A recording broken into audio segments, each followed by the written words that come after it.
もっと私を見て。鏡に映る自分の顔を眺めながら、香織は心の中で静かにつぶやいた。それは誰かに向けた言葉ではなく、自分自身に言い聞かせる祈りのような響きを持っていた。51歳。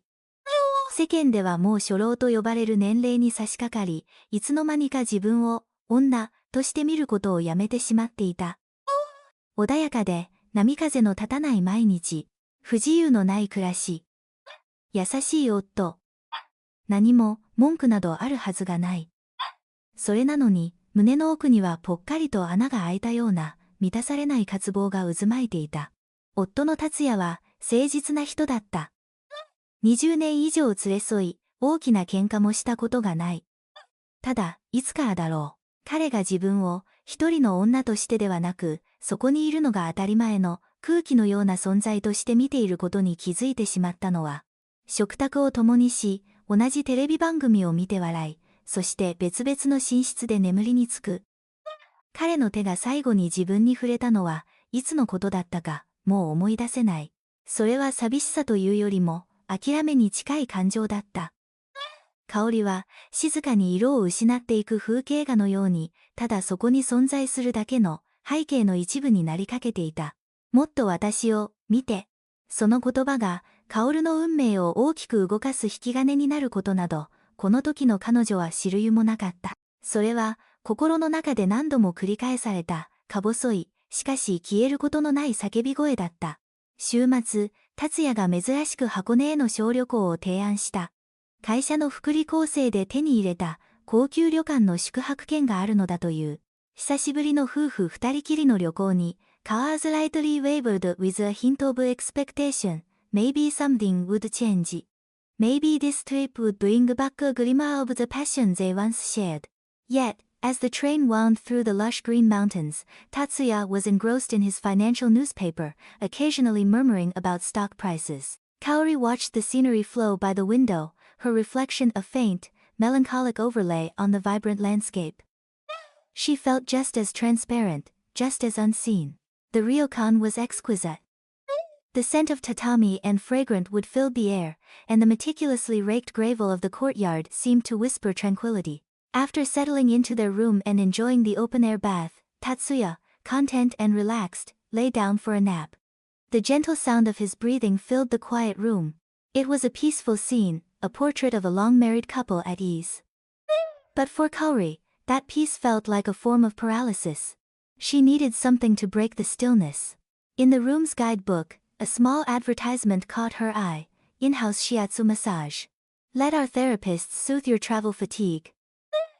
On a whim, she picked up the phone and made a reservation. It was just a way to kill time until dinner. A short while later, a quiet knock came at the door. Excuse me, this is Kamiyama from the massage service. The voice was unremarkable, just as the man who entered was. He was of average height,with thinning hair and plain glasses. Dressed in a simple white uniform, he looked more like a nondescript clerk than a therapist. He had what one would call a plain appearance, one that would be forgotten the moment he left the room. Slightly disappointing, Kaori thought, as she lay face down on the prepared futon, a thin screen separating her from her sleeping husband. Kamiyama placed a fresh towel over her back and bowed slightly. Well then, I will begin.He said nothing more. His hands touched her shoulders. And in that instant, Kaori's world tilted on its axis. It was not just a touch. It was something else entirely. His fingers found the deep, hardened knots in her shoulders with an unnerving precision, as if they could see directly into the architecture of her muscles and bones. No wasted movement. The pressure was firm, yet exquisitely gentle, sinking into her body not with force, but with an intelligent,searching quality. It was as if his hands were having a conversation with her body, listening to its long-held stories of fatigue, stress, and unspoken sorrow. As he moved down her back, each press of his thumbs sent a jolt, not of pain, but of pure, unadulterated release, through her entire being. It was a sensation she had never experienced. It went beyond the physical. It felt like years of accumulated emotional sediment were being gently broken down and washed away. A warmth spread from the points of contact, seeping into her very core. She had to bite her lip to suppress a sigh that was welling up from the depths of her soul. Her husband was sleeping just a few feet away. The thin paper screen was the only barrier between her clandestine awakening and their marital peace. The thought sent a thrill of both guilt and exhilaration through her. Even though my husband is right beside me, the thought echoed in her mind, my body is reacting so honestly. Her limbs felt heavy and pliant, her mind blissfully blank. For the first time in what felt like a lifetime, she wasn't a wife, or a mother, or a 52-year-old woman fading into obscurity. She was simply a body, a soul, being acknowledged, being cared for, being seen times in the most profound way possible. When Kamiyama's hands reached her hips and lower back, a strange heat pooled in her abdomen. It wasn't overtly sexual, but it was deeply, fundamentally sensual. It was the awakening of nerves that had been dormant for decades. Her body swayed involuntarily with the rhythm of his touch. In that dimly lit room, with the sound of her husband's gentle snores in the background, Kaori felt a secret, powerful current of life being poured back into her. This man with a plain face possessed hands from another dimension. They were not just the hands of a masseur, they were the hands of a magician, a confessor, a restorer of lost things. The hour passed in what felt like a moment and an eternity. I am finished, Kamiyama said, his voice as quiet as before. He bowed and left the room as unobtrusively as he had entered. Kaori remained on the futon, unable to move. Her body was tingling, alive. A tear she hadn't realized she was holding back trickled down her temple and into her hair. It was a tear of release, of gratitude, of a shocking and overwhelming joy. The ordinary-looking man had touched not just her body, but the core of her loneliness. The trip ended, and they returned to their quiet, orderly life in Tokyo. But something inside, Kaori had been irrevocably altered. The memory of Kamiyama's hands was burned into her skin, a phantom touch that she could feel at the oddest moments while washing dishes, while waiting for a traffic light, while lying awake in her separate bed at night. The world, which had seemed gray and muted, now appeared sharper, more vivid. It was as if he had tuned an instrument that had been out of harmony for years. She had to see him again. It wasn't a choice, it was a necessity. Finding him was easier than she expected.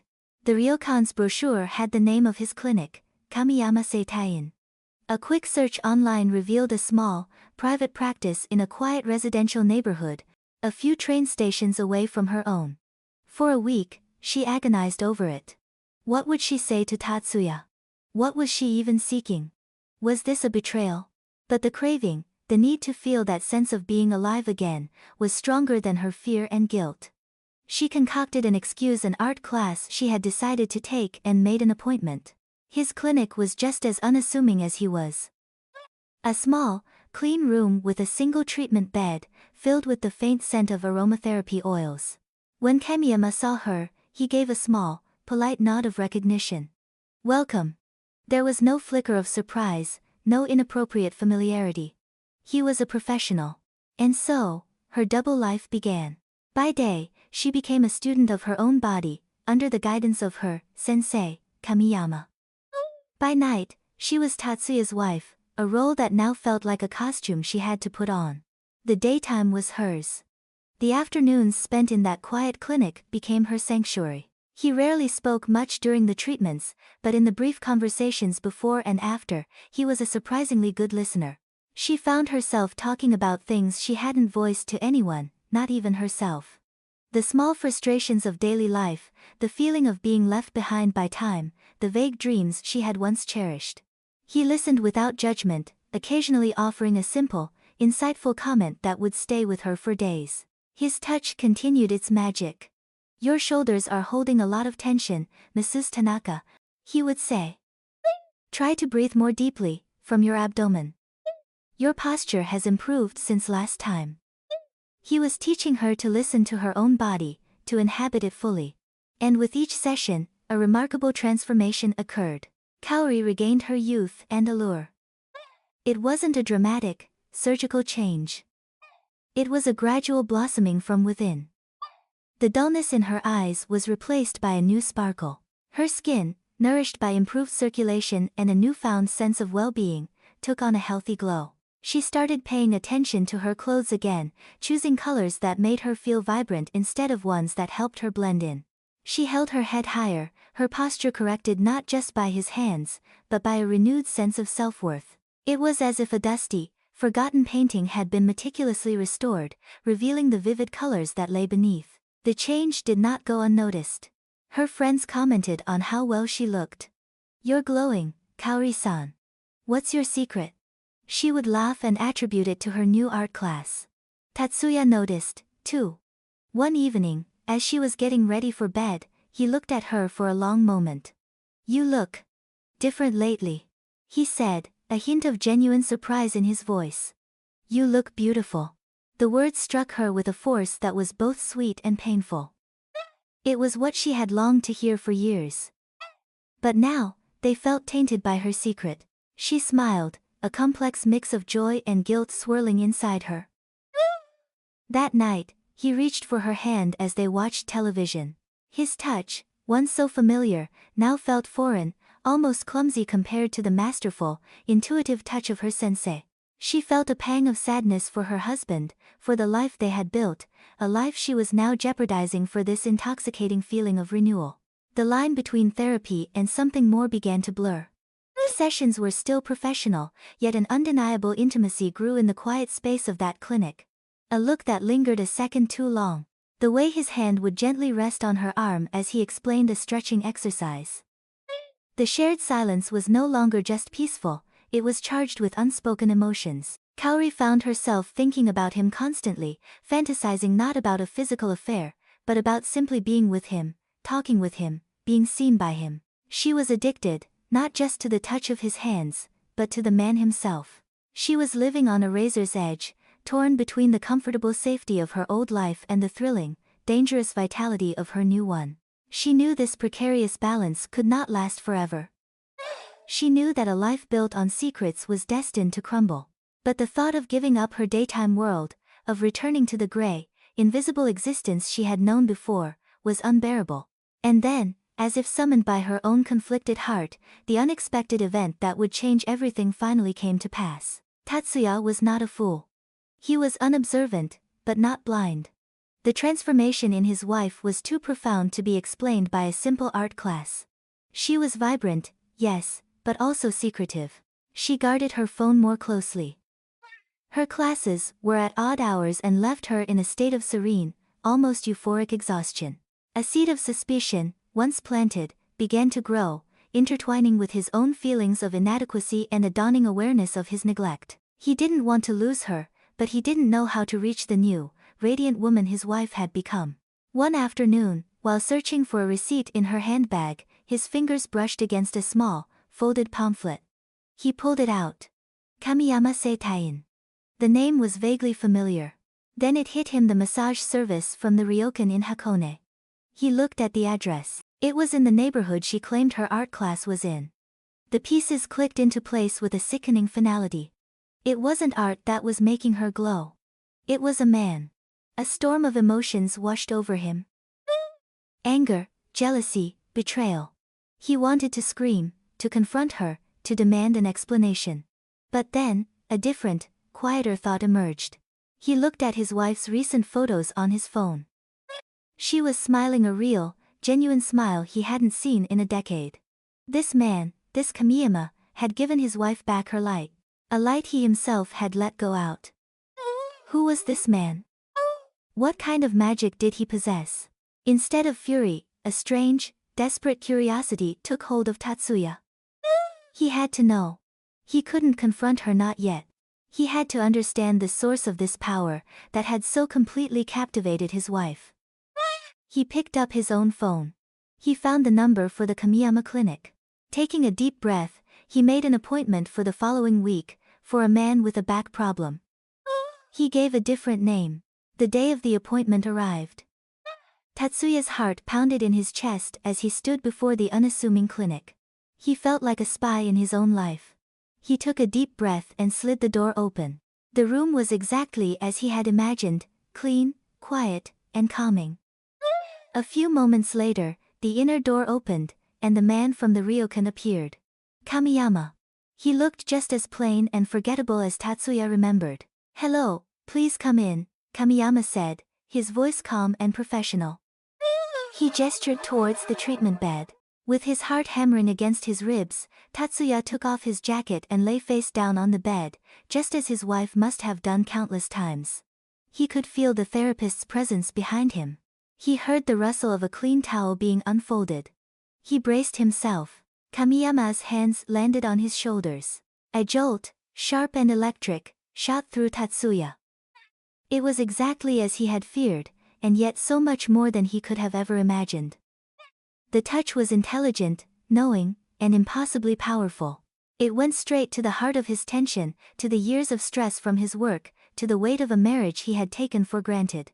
In that one moment of contact, he understood everything, and nothing at all. He understood the addiction. He understood the secret smiles. He understood why his wife had been reborn. Lying there, under the masterful hands of his wife's secret restorer, Tatsuya was faced with a choice that would define the rest of their lives. What would he do? What would he say? The sweet, dangerous double life that Kaori had constructed was about to be shattered.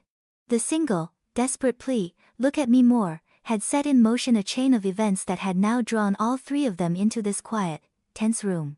A story of love, betrayal, and rebirth was reaching its unpredictable climax. The continuation of this story, of Kaori's fate, her husband's choice, and the mystery of the man with the godlike hands, awaits in the main chapter.